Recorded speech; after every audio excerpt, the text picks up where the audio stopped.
A paz do Senhor, queridos e amados irmãos, que bênção de Deus estar aqui mais uma vez com os irmãos para mais uma pré-aula da Escola Bíblica Dominical. Hoje, queridos, com a lição de número 9, uma bonita lição que tem por título As Histórias e as Poesias Falam ao Coração. Glória a Deus. Convido você a acompanhar a pré-aula até o final, pois é uma bonita pré-aula e eu tenho certeza que Deus falará ao seu coração e que será de muito proveito para a sua classe na sua igreja. Amados irmãos, as histórias e as poesias falam ao coração. O texto áureo para essa lição está nos Salmos de número 119 e verso de número 107, onde diz assim: Estou aflitíssimo, vivifica-me, ó Senhor, segundo a tua palavra. A verdade prática diz: os livros históricos e poéticos mostram a soberania e a sabedoria divinas. O relato dessas verdades produz fé e esperança em nosso coração. A leitura bíblica para essa lição nós vamos ler em dois livros. No livro do Deuteronômio, capítulo 6, do versículo de número 20 ao versículo de número 25, e também nos livros dos Salmos, nos Salmos 119, dos versos 105 ao 108. Deuteronômio 6, do 20 ao 25, diz assim: Quando teu filho te perguntar pelo tempo adiante, dizendo: Quais são os testemunhos e estatutos e juízos que o Senhor, nosso Deus, vos ordenou? Então dirás a teu filho: Éramos servos de Faraó no Egito, porém o Senhor nos tirou com mão forte do Egito. E o Senhor fez sinais grandes e penosas maravilhas no Egito, a Faraó e a toda a sua casa aos nossos olhos. E dali nos tirou, para nos levar e nos dar a terra que jurara a nossos pais. E o Senhor nos ordenou que fizéssemos todos estes estatutos, para temermos ao Senhor nosso Deus, para o nosso perpétuo bem, para nos guardar em vida, como no dia de hoje. E será para nós justiça, quando tivermos cuidado de fazer todos estes mandamentos perante o Senhor, nosso Deus, como nos tem ordenado. No livro dos Salmos, no Salmo 119, do verso 105 ao 108, diz assim: Lâmpada para os meus pés é tua palavra, e luz para o meu caminho. Jurei e cumprirei, e hei de guardar os teus justos juízos. Estou aflitíssimo. Vivifica-me, ó Senhor, segundo a tua palavra. Aceita, Senhor, eu te rogo, as oferendas voluntárias da minha boca. Ensina-me os teus juízos. Meus amados, os objetivos dessa lição é destacar as narrativas de Josué e Juízes e apresentar as histórias dos reis de Israel e Judá. Conhecer a estrutura e características da literatura bíblica poética e de sabedoria e mostrar os princípios práticos para a vida cristã. Também eu quero aqui traçar um breve panorama sobre cada livro histórico e cada livro poético e de sabedoria aos nossos irmãos. Para começar, irmãos, eu quero compartilhar com os irmãos que a Bíblia Sagrada faz uso de gêneros literários para expressar a revelação divina. Lembre-se que a Bíblia Sagrada ela foi escrita por cerca de 40 autores, homens e mulheres, em épocas diferentes, em situações diferentes e sobre culturas diferentes. Então, é natural que cada um escreva, faça uso de um gênero literário específico para expressar aquilo que Deus revelou a eles. Para contar as histórias do povo de Deus, por exemplo, os livros históricos, eles fazem uso da literatura chamada narrativa, né? Que posteriormente, no segundo vídeo, eu posso até explicar para os irmãos acerca dos gêneros literários que existem na Bíblia Sagrada. Os livros poéticos e de sabedoria recorrem ao texto lírico, né, com o propósito de despertar sentimentos nas pessoas que leem o seu conteúdo.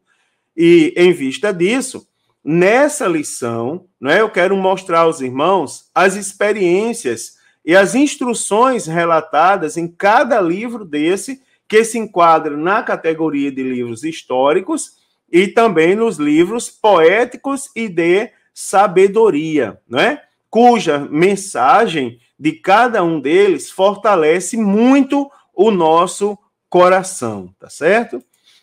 Primeiro, as histórias vamos falar um pouco sobre as histórias do Antigo Testamento. Primeiro, os livros históricos. Então, após a morte de Moisés, é notório a todos nós que Deus chamou Josué para liderar o povo na conquista, conduzir o povo, né, à conquista da Terra Prometida. Como os irmãos sabem, Moisés escolheu Josué desde lá do livro do Deuteronômio. Mas no livro de Josué especificamente, agora não é mais Moisés falando com Josué, é o próprio Deus falando com Josué e comissionando Josué a essa liderança, liderar o povo de Deus para entrar e conquistar a Terra Prometida. A partir daí, as gerações seguintes, para assegurar a herança, eles começaram a disputar espaço com as nações que estavam na Terra Prometida. E os registros dessa experiência com Deus e da posse da terra, tá certo? Estão registrados num conjunto de livros da Bíblia Sagrada que nós chamamos de livros históricos. Ao todo, queridos, são um total de 12 volumes. São 12 livros históricos que eu vou relatar, fazer um resumo sobre cada um deles posteriormente, daqui a pouquinho para os irmãos. São 12 volumes, e esses 12 volumes, eles retratam a história de Israel desde a entrada, né, em Canaã, cerca de 1.400 anos antes de Cristo, até o tempo de Esdras e Neemias, tá certo? Cerca de 400 anos antes de Cristo. Então, é mais ou menos o período histórico que nós vamos encontrar nos livros ali, desde Josué até... desde a entrada na Terra Prometida até o período de Esdras e Neemias. Agora, preste atenção a um detalhe. Eu falei na aula passada, na semana passada, que havia a teoria do hexateuco, ou seja, algumas pessoas defendem que o livro de Josué ele deveria pertencer à lei devido à similaridade, né, devido à continuidade. Só que o livro de Josué começa com o cumprimento da promessa que é relatada no livro das leis, tá certo? A promessa que fora feita aos patriarcas, Abraão, Isaque e Jacó. Então, se cumpre lá no livro de Josué, quando o povo entra na Terra Prometida. Então, nós classificamos como história desde o cumprimento da promessa até o período, tá certo, de Esdras e Neemias. Então, nesse período aí, nesse período de história, nós podemos dividir a história em 3 partes.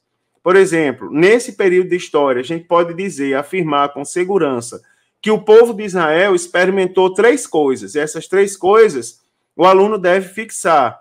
O povo de Israel experimentou a providência, e aí dá até para pedir exemplos, né, da providência.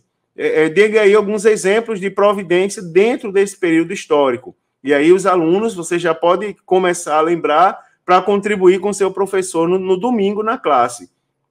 O povo de Israel experimentou providência, experimentou proteção e experimentou juízo divino. Então, o período histórico, a gente pode dividir nessas 3 etapas, digamos assim, 3 fases, não é? A providência, a proteção e o juízo divino. Então, esses relatos históricos, dentro dessas três categorias, digamos assim, eles demonstram que Deus controla o curso da história, principalmente quando o assunto é o seu povo, não é? Deus ele tem o controle do curso de toda a história. E aqui, especificamente, dos propósitos, né? Demonstra os seus propósitos para com a humanidade. Um pouco sobre o livro do Juízes, apesar de que eu vou detalhar um pouco mais. Então, depois de Josué, os juízes, né, eles governaram, depois do período histórico ali, entre a chegada, até dentro do período histórico, aliás, da chegada, de quando passa o período de Josué, da conquista da Terra Prometida, os juízes começam a governar Israel, e vai até o profeta Samuel, tá certo? Samuel foi o último dos juízes. Então, são cerca de 400 anos de história, com a atuação de 12 líderes. Foram 12 no total, a quantidade de juízes levantados por Deus para julgarem Israel. Então, nessa época não havia rei, conforme Juízes, capítulo 18, versículo 1. E uma característica do livro dos Juízes é que cada um andava como queria. Por essa razão, por não haver rei e cada um andar como queria, é que a nação entrou no que nós podemos chamar no declínio espiritual. E porque constantemente eles faziam o que era mal aos olhos do Senhor. O resultado disso tudo é que os israelitas eram subjugados pelas nações vizinhas. E, apesar disso, depois que o povo se arrependia, Deus levantava um homem ou uma mulher, o qual se dava o título de juiz, e ele tinha por missão resgatar a nação de Israel da opressão dos opressores.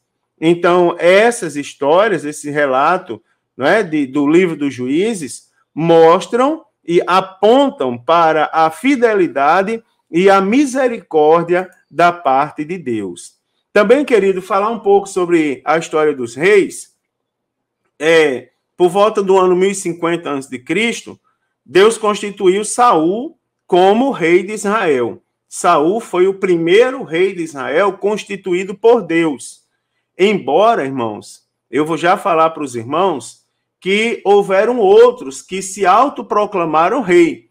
Mas o primeiro rei que foi instituído, autorizado por Deus para reinar, foi o rei Saul. E nós sabemos a história do rei Saul. Saul fracassou. Então, depois do rei Saul, o rei Davi, ele foi escolhido e recebeu a promessa da parte de Deus de que reinaria, e o seu reino não teria fim. Tá certo? Por quê? Porque de Davi proveio quem? O Salvador, da linhagem de Davi. Depois de Davi, reina Salomão, que após a sua morte, após a morte de Salomão, um fato histórico interessante é a divisão do reino de Israel em Reino do Norte, chamado, ou Reino de Israel, historicamente falando, e o Reino do Sul, que era o Reino de Judá, também historicamente falando. São reinos divisões que se rebelam contra Deus. E por causa da sua rebelião, da sua desobediência, eles são levados ao exílio, tá certo? Apenas categorizando ali, fazendo um encontro na história. Primeiro, em 722 a.C., o reino de Israel é conquistado pelos assírios, e posteriormente, o reino do sul, ou reino de Judá, em 586 a.C., caiu diante da Babilônia. Em 539 a.C., cumpre-se a promessa de Deus quando se restaura o trono de Davi. Então, e no reino de Judá, a esperança messiânica se cumpriu em Jesus, tá certo? De Davi proveio o Salvador, da linhagem de Davi. Então, são essas narrativas, elas nos mostram, queridos, que os planos do Senhor, eles não podem jamais, tá certo? Eles não podem ser frustrados, Os planos de Deus, eles não podem ser frustrados de forma alguma. Agora, eu quero mostrar para vocês um panorama sobre os livros históricos. Falar um pouco mais sobre cada livro histórico. Antes de prosseguir com os objetivos específicos ali da lição. A designação, apenas relembrando aqui o que eu já falei, a designação de livros históricos, ela é direcionada aos 12 livros que se iniciam em Josué e terminam em Esther, tá certo? Então, de Josué a Esté, na Bíblia Sagrada, nós temos os livros históricos. E são chamados porque, enquanto o Pentateuco traça a história redentora, desde a criação até a morte de Moisés, os livros históricos, eles tratam do desenvolvimento de Israel na Terra Prometida, a chegada e a conquista da Terra Prometida, tá certo? Esses livros, eles podem, irmãos, ser divididos em outras 3 categorias. E aí eu vou falar para os irmãos essas 3 categorias de acordo com períodos, né? Levando em consideração os períodos. Por exemplo, nós podemos dividir, chamar de período teocrático, né? Ou seja, o período onde o governo era exclusivo de Deus. Né? A teocracia significa governo de Deus. Então, esse período teocrático, nós podemos falar ali do período que vai de Josué a Ruth, tá certo? Josué e após Josué, o livro dos juízes, que eu já adiantei para os irmãos que foram 12 juízes que julgaram Israel num período de cerca de 400 anos. Ruth, a história de Ruth, ela aconteceu dentro do período dos juízes. Então, ali de Josué ao período onde os juízes julgaram Israel, nós chamamos de período teocrático, onde o governo ele era exclusivo de Deus. Passado o período de Ruth, vem o final dos juízes, não é? Se encerra com Samuel, foi o último dos juízes, e se inicia o período dos reis, sendo Saul o primeiro rei autorizado por Deus para governar. Então, se inicia a partir de Samuel até o livro das Crônicas, nós temos o período teocrático monárquico. Né? Então, se você pegar primeiro e segundo Samuel, ele vai relatar a história do rei Saul e do rei Davi. E aí você vai ter o período do primeiro e segundo reis, que fala acerca dos reis de Israel, e o livro das crônicas, que eu vou já detalhar cada um deles. Então, de Samuel a crônicas, Samuel, reis e crônicas, lembrando que cada um foi dividido em 2 livros, eu tenho o primeiro e segundo Samuel, primeiro e segundo reis, primeiro e segundo crônicas. Esses livros, eles falam acerca do período teocrático monárquico, porque é a transição do período do juiz ao período da monarquia. O período da monarquia se acaba com o povo sendo levado cativo. Como eu já falei, o reino do norte conquistado pelos assírios e o reino do sul pelos babilônicos. Então, após o livro das crônicas, nós temos o período pós-cativeiro. É aí onde temos o livro de Esdras, Neemias e Esté. Tá certo? Então, apenas repetindo para fixar, período teocrático, Josué, Juízes e Ruth, são sempre 3 livros, tá certo? Os irmãos aprendem assim, sempre 3 livros. Período teocrático, Josué, Juízes e Ruth. Período teocrático monárquico, Samuel, Reis e Crônicas. E o período pós-cativeiro, Esdras, Neemias e Esté. Agora, falando um pouquinho só sobre cada um deles, lógico que não dá para esgotar em uma aula, né, da escola dominical, mas só por questão de repassar a instrução aos irmãos, o livro de Josué. O livro de Josué, ele registra um período de cerca de 40 anos da história de Israel, tá certo? Deus, ele cumpre a promessa feita aos patriarcas de conduzir o seu povo à terra prometida. Então, dentro do contexto de Josué, a terra de Canaã, ela seria a base de operações para eles alcançarem o propósito determinado por Deus na história. Josué, o livro de Josué, ele registra o cumprimento dessa promessa divina. O povo chegando à terra prometida e alcançando o propósito determinado por Deus naquele período da história. Israel entrou na terra, derrotou o poder militar das tribos cananeias, né, das tribos que viviam na terra de Canaã, os cananeus nativos, e começou a ocupar a terra. Esse período ele está registrado em Josué do capítulo 1 ao capítulo 12. Não é? Então, foi eficaz na medida em que confiou e obedeceu a Deus. Não é? Então, o livro de Josué, digamos que ele preparou o terreno para a revelação posterior, registrando a entrada dos israelitas na terra, onde eles seriam luz para as outras nações do mundo, e prova de que como é glorioso viver sob a mão diretiva do Senhor, tá certo? A entrada em Canaã, ela era essencial aos planos e propósitos adicionais de Deus, referentes ao seu reino de sacerdotes, que receberam o privilégio de levar outros povos ao verdadeiro Deus. Apesar disso tudo, o fracasso de Israel em expulsar totalmente os cananeus tornou-se a tarefa mais difícil de cumprir. Tá certo, irmãos?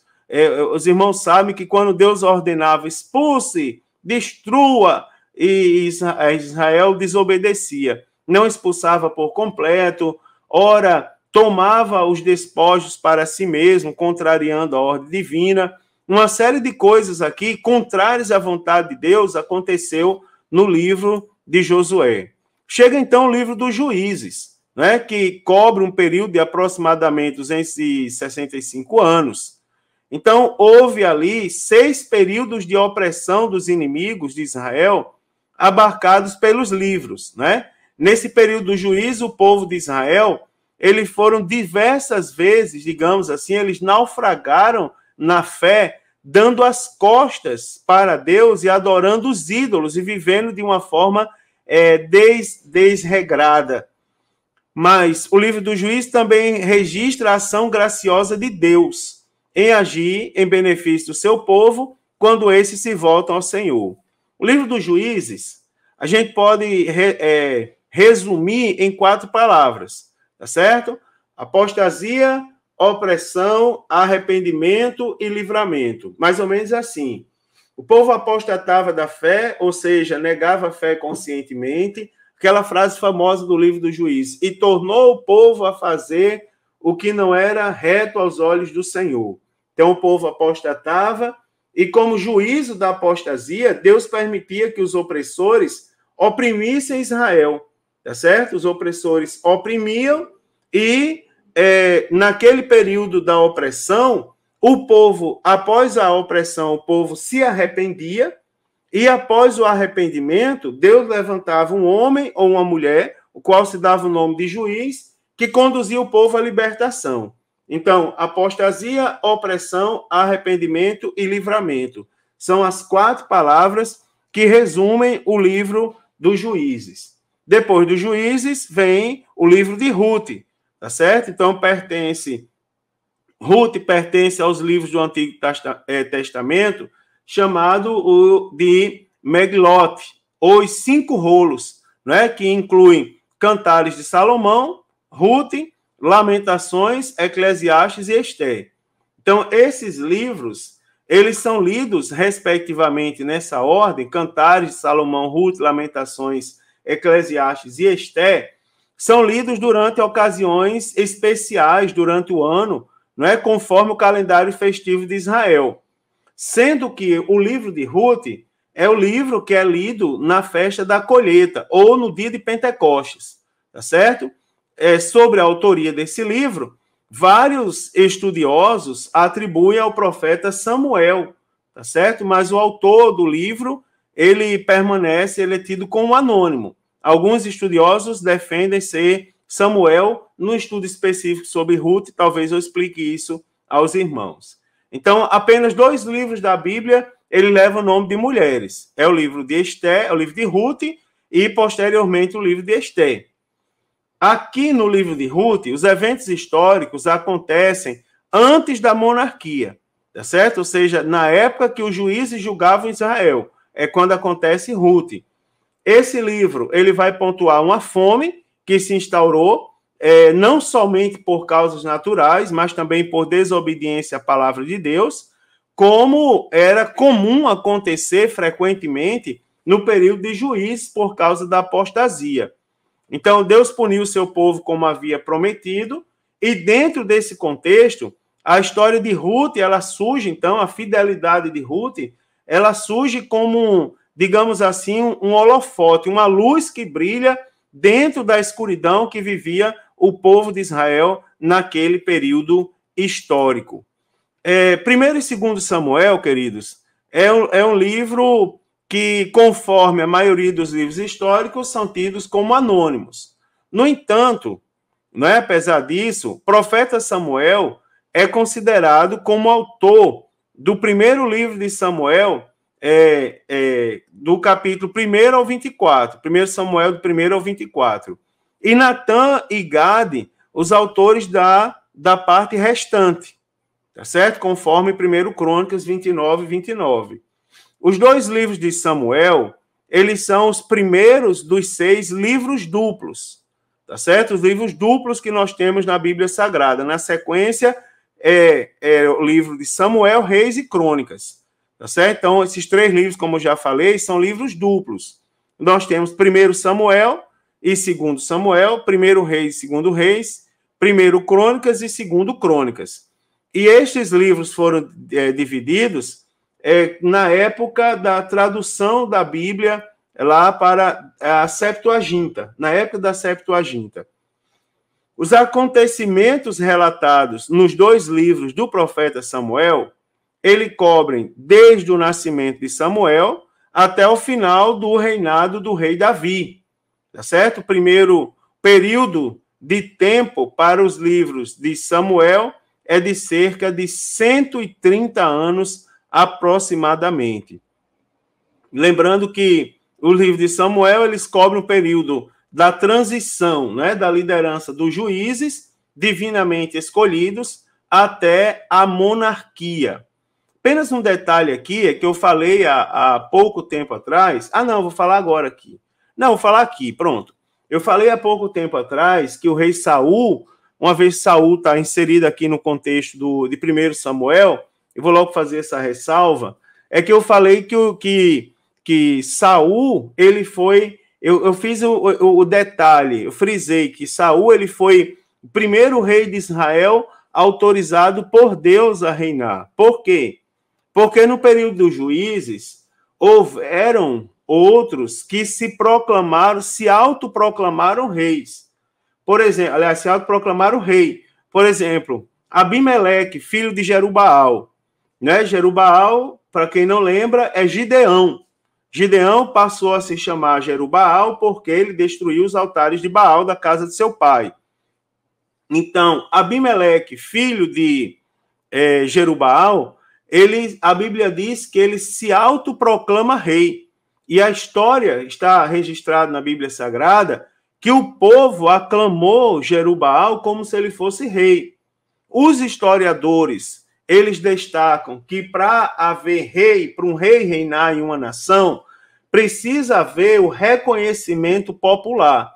E eles dizem, ora, se Jerubaal se autoproclamou rei e o povo aclamou Jerubaal como se ele fosse... o povo aclamou Abimeleque como se ele fosse rei, então significa que Abimeleque reinou. Agora, acontece que o primeiro rei instituído por Deus foi o rei Saul, tá certo? Historicamente, o primeiro instituído por Deus, com apenas essa ressalva de Abimeleque, tá certo? Que ele se autoproclamou rei e o povo o aclamou como se ele fosse rei. Também Reis e Crônicas. Esses 2 livros aí, né, os 2 livros dos reis de Israel, destacam, eles descrevem o seu conteúdo, eles trazem basicamente acerca do período dos reis que reinaram, tá certo? Os livros de Crônicas são atribuídos à pessoa do sacerdote Esdras, provavelmente escrito depois do cativeiro, contendo um resumo histórico de Israel.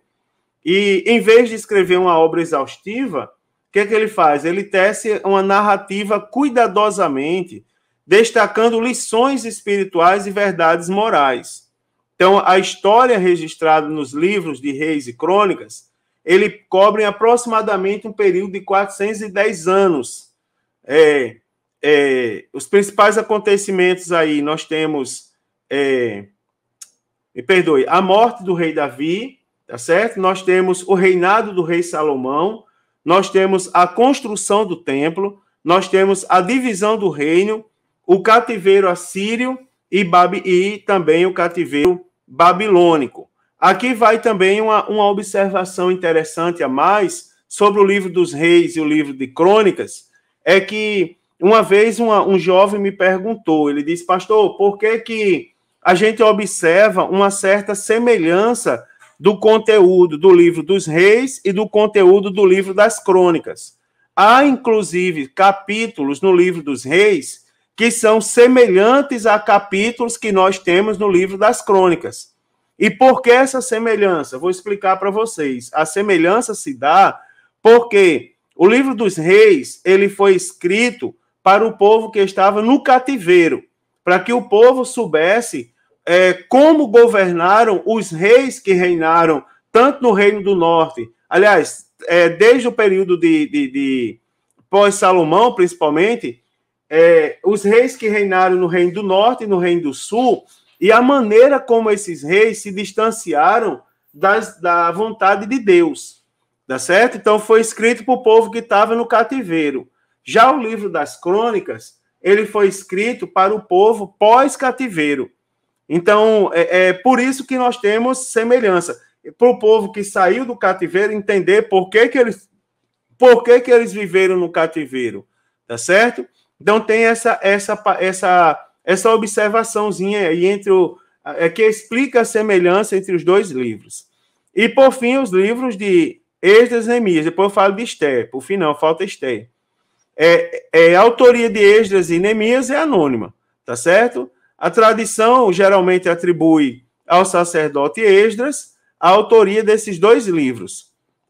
Ambos os livros de Esdras e Neemias, eles contêm material encontrado um no outro, né? E eles são livros que se completam. Esdras e Neemias não apenas está ligado a crônicas, né, em sua introdução, como também possui similaridades na linguagem, tá certo? Na terminologia, em temas e também na perspectiva do livro. Então, provavelmente, esses livros foram escritos por volta de 400 anos antes de Cristo, onde se encontra o registro dos principais eventos que marcaram a vida pós-exílio, bem como a restauração estrutural e também religiosa da cidade de Jerusalém. E, por fim, aí, no contexto do livro histórico, o livro de Esther. Título do livro, ele se dá pela figura central da narrativa, né, Esther, que é Esther. O seu nome é em persa, que significa estrela. A autoria do livro também é anônima, tendo sido atribuído como prováveis autores o profeta Esdras e Mardoqueu. É possível que tenha sido escrito após a morte do rei Assuero, né, o rei Xerxes, quando os seus relatórios foram completados no livro da história dos reis, conforme Esther, capítulo 10, versículo de número 2. Os acontecimentos narrados aqui no livro de Esther, eles se encaixam, cronologicamente falando, entre os capítulos 6 e 7 do livro de Esdras. E enquanto os livros de Esdras e Neemias relatam a volta dos cativos para Jerusalém e a reconstrução, né, consequentemente, o livro de Esther focaliza os que permaneceram na terra do cativeiro e como esses enfrentaram a perseguição de Amã e como Deus se utilizou da jovem judia chamada Esther para trazer livramento ao seu povo. E aqui uma observação interessante é que, embora o nome de Deus não seja mencionado no livro de Esther, a sua soberania, né, a soberania de Deus e a providência, eles são características evidentes em toda a narrativa do livro, tá certo? Então, aqui é um breve resumo, falta falar algumas coisas. Apenas um resumo para os irmãos relembrarem o conteúdo de cada livro. Agora, os livros poéticos e também os livros de sabedoria do Antigo Testamento. Os livros sapienciais e poéticos. Então, irmãos, dentro dessa característica, nós temos, dentro desse grupo, nós temos 5 livros do Antigo Testamento que são chamados de escritos sapienciais e poéticos.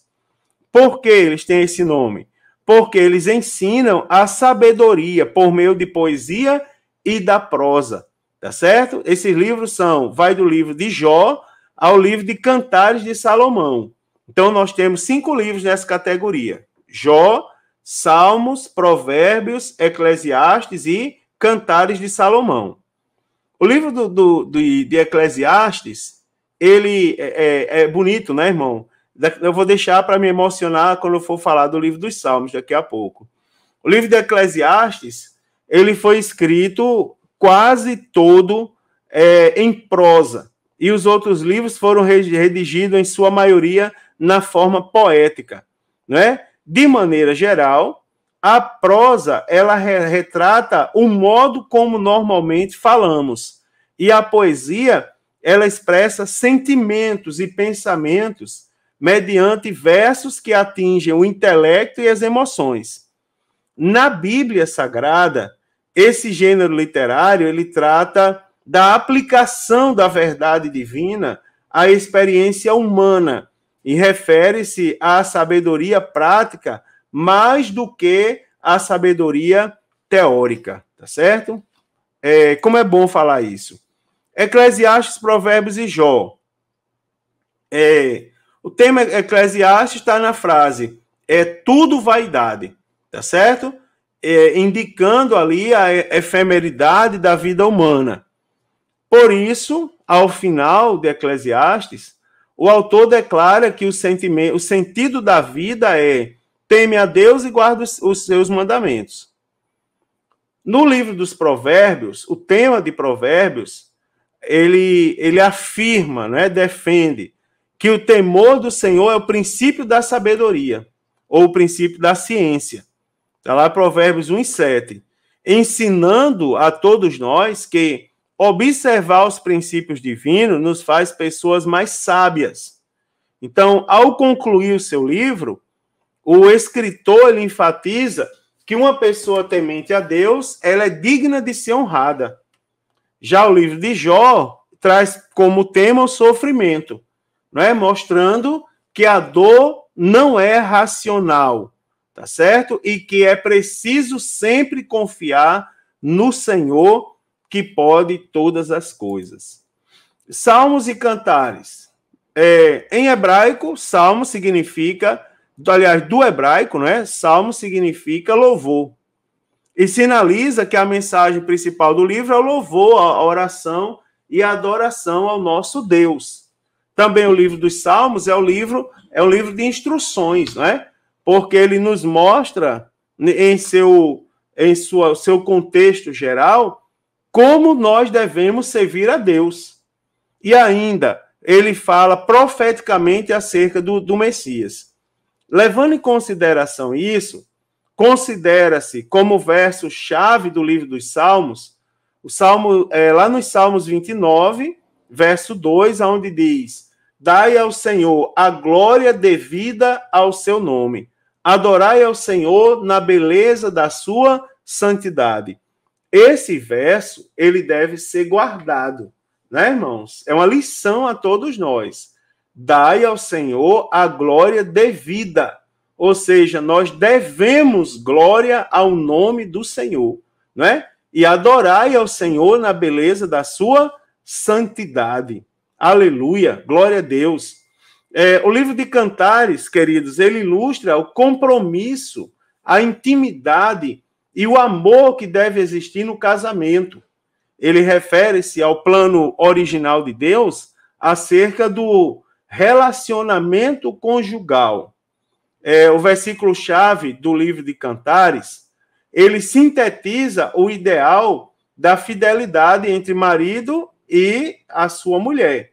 Lá em Cantares, capítulo 6 e verso 3, está escrito: eu sou do meu amado e o meu amado é meu. Glória a Deus por isso. Um panorama ali, né, sobre os livros poéticos e os livros sapienciais. Nós temos, primeiro, eu vou falar um pouco sobre o livro de Jó. O livro de Jó é um livro onde inúmeras sugestões elas são feitas quanto aos possíveis autores desse livro. Entre elas estão que o livro foi escrito pelo próprio Jó, também que o livro de Jó ele teria sido escrito por Salomão, por Esdras, por Moisés, não é? E uma outra variedade de pessoas que anônimas, digamos assim. Dentre elas, por exemplo, os próprios amigos de Jó, não é? Ou um dos amigos de Jó, cujo nome é Eliú. Então, essa hipótese ela é levantada pelo fato de ser ele, Eliú, o único amigo que o livro detalha sua genealogia. Lá em Jó, capítulo 32, versículos 2 e versículo 6. Na nossa Bíblia, tá certo? Especificamente na nossa Bíblia, o livro de Jó, ele encabeça os livros poéticos ou sapienciais. Jó, queridos, ele foi uma pessoa histórica. As localidades e os nomes são reais e não fictícios, tá certo? Jó não é uma parábola, é uma história real. Então, o livro de Jó é uma das partes mais grandiosas, digamos assim, das Escrituras. É o que nós podemos chamar de um verdadeiro armazém celestial de conforto e instrução. É um precioso momento, né? Digamos assim, da teologia primitiva, tá certo? Depois de Jó, nós temos o livro dos Salmos. Também, por que não falar de Salmos e também dos cantares, né? Cantares de Salomão. Salmos do hebraico, né? É Terrilim, que significa louvor. Então, o título do livro em português vem da tradução grega lá da Septuaginta, né? Psalmoi, que significa cânticos de louvor. Então, sendo esse livro uma coleção de muitos salmos, é um verdadeiro inário dentro da Bíblia Sagrada, maior livro da Bíblia Sagrada, tá certo? Ele não possui um único autor. Ele não é um livro assim onde começa uma história a ser contada no primeiro capítulo e termina no último, como os demais livros da Bíblia. O livro dos Salmos é um livro onde cada salmo é uma história, cada salmo é um louvor. Por isso que eu falei que é um inário dentro da Bíblia. Então, sendo ele uma coleção de muitos salmos, de muitos louvores, ele não possui um único autor. Embora Davi, dos autores que nós conhecemos, ele é o que mais escreveu, tá certo? Mas, além de Davi, nós encontramos outros autores. Por exemplo, Salomão, ele escreve os Salmos, os Salmos, 72 e 127. Asaf, que escreve os Salmos 50 e do 70 ao 83. Aos filhos de Corá é atribuída a autoria dos Salmos 42, 44 e 49. Etan, o Salmo 89. Emã, o Salmo 88. E o homem segundo, aliás, o servo do Senhor, né, de nome Moisés, o Salmo de número 90. Então, as mensagens do livro dos Salmos são vários autores, consequentemente, inúmeras mensagens espalhadas pelos 150 salmos que nós temos na Bíblia Sagrada. Também registra esse registro das respostas do povo de Deus em oração e adoração, tem como propósito também ensinar, não é, como deve o servo de Deus relacionar-se com ele nas variadas circunstâncias da vida. Já o livro de Cantares, queridos, celebra o amor de Salomão, não é? A quem é atribuído o autor do livro, por sua amada noiva de nome Sulamita. Então, uma vez que no livro de Cantares, o amor perfeito é retratado, isso aponta para o amor de Deus pelo seu povo, tá certo? O livro de Provérbios e também Eclesiastes. Provérbios e Eclesiastes são 2 dos 3 livros cuja autoria é atribuída ao sábio Salomão, tá certo? No primeiro, no livro de Provérbios, ele reuniu em frases curtas um breve resumo dos mandamentos divinos, né, que dizem respeito principalmente aos princípios éticos e morais que devem ser seguidos pelo povo de Deus, portanto, ainda tem validade.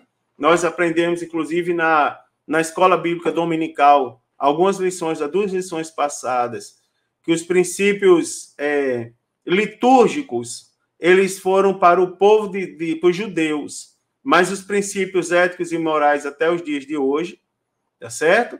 E no livro de Eclesiastes, ele descreve suas próprias experiências, demonstrando que o verdadeiro sentido da vida não consiste em realizações pessoais em si, consiste em viver de acordo com os padrões estabelecidos por Deus.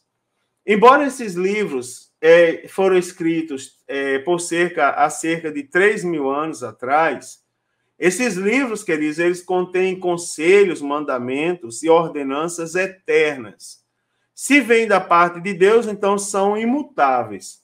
E se são imutáveis, elas servem também para nós que vivemos no século de número 21.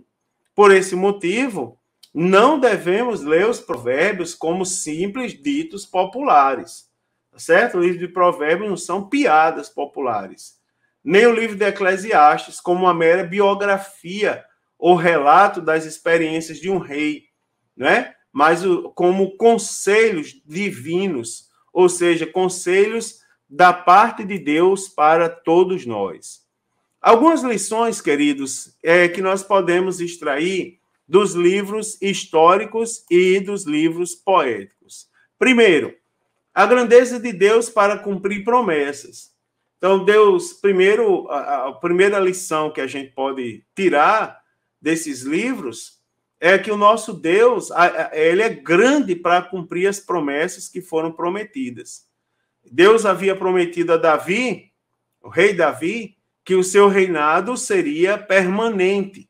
Não é? Se os seus filhos pecassem, eles seriam castigados, mas o Senhor não apartaria sua misericórdia, conservando para sempre o seu trono. Está lá em 2 Samuel, aliás, me perdoe, 2 Samuel, capítulo 7, dos versículos 12 ao 16. Então, apesar do pecado de Salomão, do rei Salomão e do rei Roboão, Deus sempre manteve o trono de Davi ocupado com um dos seus descendentes, tá certo? Mantendo sempre acesa uma lâmpada em sua linhagem. Nós aprendemos na escola dominical, no trimestre passado, que o reino do sul, tá certo? Ou o reino de Judá, eles foram reinados por reis da descendência de Davi. E essa linhagem, né, da linhagem de Davi, culminou o Messias, né, filho de Davi, tá certo? Que no milênio reinará sobre toda a terra, e o seu reinado será a partir de Jerusalém. Segunda lição é que a importância do arrependimento para a restauração. Nós vemos aqui claramente no livro dos Juízes isso, né? Então, nas Escrituras, sendo assim, nas Escrituras, nós encontramos não só as virtudes, como também as fragilidades do servo de Deus. E também vemos que todas as vezes em que houve o reconhecimento e arrependimento por parte do povo, o Senhor, ele demonstrou a sua graça e misericórdia para perdoar o pecado do povo. Não é? Muito interessante, isso é uma grande lição. Todas as vezes que o homem reconheceu que estava errado e se arrependeu dos seus erros, Deus demonstrou a sua graça e misericórdia para perdoar. Né, irmãos? Que lição maravilhosa! E essa lição, ela nos acompanha diariamente, né? Também, como lição aqui, nós devemos aprender que devemos ser gratos a Deus independente das circunstâncias. Ao lermos, né, irmãos, livros históricos e poéticos, nós aprendemos também a confiarmos em Deus em todas as circunstâncias, toda e qualquer circunstância. Nós devemos confiar no Senhor não apenas quando quando não entendemos, né? Me perdoe, deixa eu refazer a frase aqui para eu ser entendível. Devemos confiar no Senhor não apenas quando não entendemos, mas porque não entendemos, não é? Então, o salmista diz: o caminho do Senhor é perfeito. E se o caminho de Deus é perfeito, então podemos confiar que tudo que Deus faz e tudo que Deus permite também é perfeito. É assim que nós devemos confiar. Eu, semana passada, na lição, no comentário da lição de número 8, foi um comentário que eu gostei muito, particularmente falando, uma lição que eu gostei muito. Eu falei para os irmãos, lembrei aos irmãos que a Bíblia foi escrita para ser obedecida. Ela não foi escrita para ser questionada, tá certo? A Bíblia foi escrita para ser ouvida e acreditada, cumprida. O crer vem pelo ouvir, e o ouvir pela palavra. Então, a palavra foi escrita para ser falada e ouvida, e a gente ouvir e aprender, e não questionar. Então, o salmista disse que o caminho de Deus é perfeito. Se o caminho de Deus é perfeito, então significa que nós podemos e devemos confiar que tudo que Deus faz e tudo que ele permite é perfeito, porque o caminho dele é perfeito. No entanto, irmãos, a nossa responsabilidade para com Deus é, sim, obedecer e confiar em Deus e nos submeter à vontade de Deus. Quer a gente entenda a vontade de Deus ou não entenda, mas a nossa função, a nossa responsabilidade é obedecer e confiar, tá certo? E para terminar essa lição, uma mensagem ao coração, não é? Quais são ali algumas mensagens ali que tocam o nosso coração? Primeiro, a mensagem de sabedoria, né? A Bíblia descreve que o que Deus fez na vida, o que Deus fez na vida das pessoas e também por meio das pessoas. Por exemplo, Deus conduziu Josué na travessia do Rio Jordão. Esse feito favoreceu o acesso de Josué e do povo à terra prometida. Deus levantou nações para punir a rebeldia do seu povo e ainda proveu o meio de escape, a fim de evitar a extinção da raça eleita. Deus resgatou da Babilônia o remanescente conforme a promessa que ele fez ao rei Davi. Não é? Foi Deus que conservou a nação de Judá e assim preparou o caminho para a vinda do Messias prometido.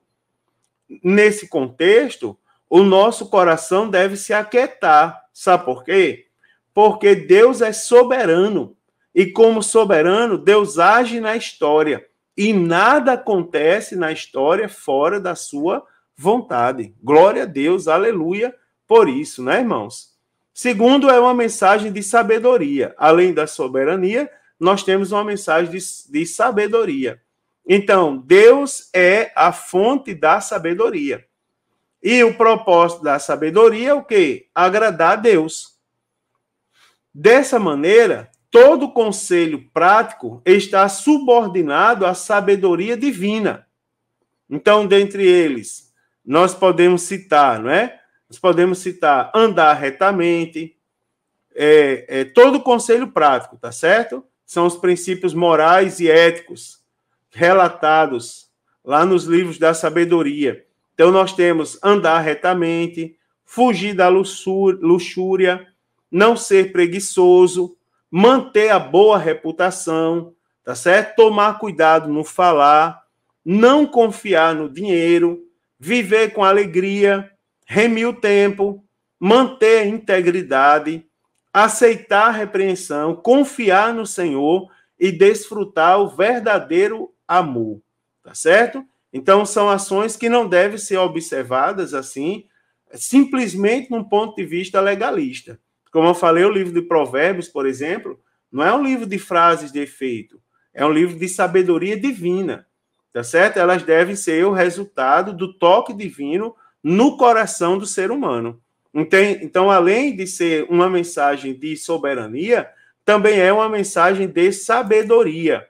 E também, por último, uma mensagem de adoração.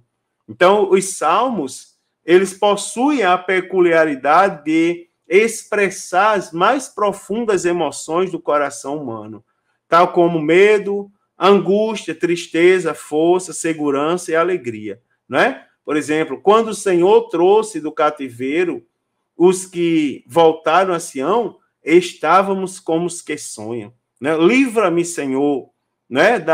Dos meus inimigos. Em outra oportunidade, o Senhor é o meu pastor, nada me faltará. Deitar-me faz em verdes pastos, guia-me mansamente à água tranquila, refrigera a minha alma. Então você vê as mais profundas emoções do coração humano: medo, angústia, tristeza, força, segurança, alegria. Também reflete o ideal divino, né, da espiritualidade e adoração. Então, entre outros retratos da vida espiritual, destaca-se também o coração que confia, coração contrito, coração que glorifica, o coração agradecido e o coração arrependido, tá certo? Então, a fim de manter a verdadeira adoração em todas as circunstâncias da vida, o salmista escreveu a conduta por ele adotada, lá nos Salmos de número 119, verso 11. Escondi a tua palavra no meu coração, para eu não pecar contra ti.